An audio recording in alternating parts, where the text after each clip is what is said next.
এই মুহূর্তে ভিডিওতে আপনারা যে ভিজিটিং কার্ডটি দেখছেন এটি মূলত glossy lamination folding visiting card. এই ধরনের ফোল্ডিং ভিজিটিং কার্ডগুলোতে আপনারা ৪ টি স্পেস পাবেন।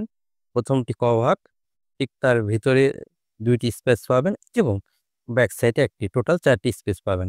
আপনার এই ধরনের কার্ডগুলো এভাবে ফোল্ড হবে। এই ফোল্ড আপনি চাইলে উপরে নিচেও এরকম করে নিতে পারেন, আবার ডানে বামেও করে নিতে পারেন। এটি আপনার রিকোয়ারমেন্ট অনুযায়ী আমাদের বললে আমরা ডিজাইনটা ওভাবে করে দিব। গ্লসি লেমিনেশন বলতে এই কার্ডটিতে আপনারা খেয়াল করলে দেখতে পারবেন আমরা এক ধরনের পাতলা পলিথিনের আবরণ দিয়েছি। মূলত এই পলিথিনের এই আবরণটিকে বলা হয় গ্লসি লেমিনেশন। গ্লসি লেমিনেশন করলে কার্ডটি অনেকটাই ঝকঝক করতে শুরু করে, যা ক্রেতা বা আপনার গ্রাহকের দৃষ্টি আকর্ষণ করে। কার্ডটিতে পেপার হিসেবে ব্যবহার করা হয়েছে ৩০০ জিএসএম আর্ট কার্ড। পাশাপাশি উভয় পাশেই 4 কালার প্রিন্ট করা হয়েছে। আশা করি আপনি বুঝতে পেরেছেন গ্লসি লেমিনেশন ফোল্ডিং ভিজিটিং কার্ডটি দেখতে কিরকম হয়। আপনিও যদি আমাদের কাছে glossy lamination folding visiting card order করেন, ঠিক একইভাবে আমরা আপনার জন্য ৪ টি স্পেসের জন্য আলাদা, আলাদা ডিজাইন করে সুন্দরভাবে 4 কালার প্রিন্ট এবং কোয়ালিটি সম্পন্ন লেমিনেশন করে আপনার কাছে হোম ডেলিভারি করে পাঠিয়ে দিব ইনশাআল্লাহ।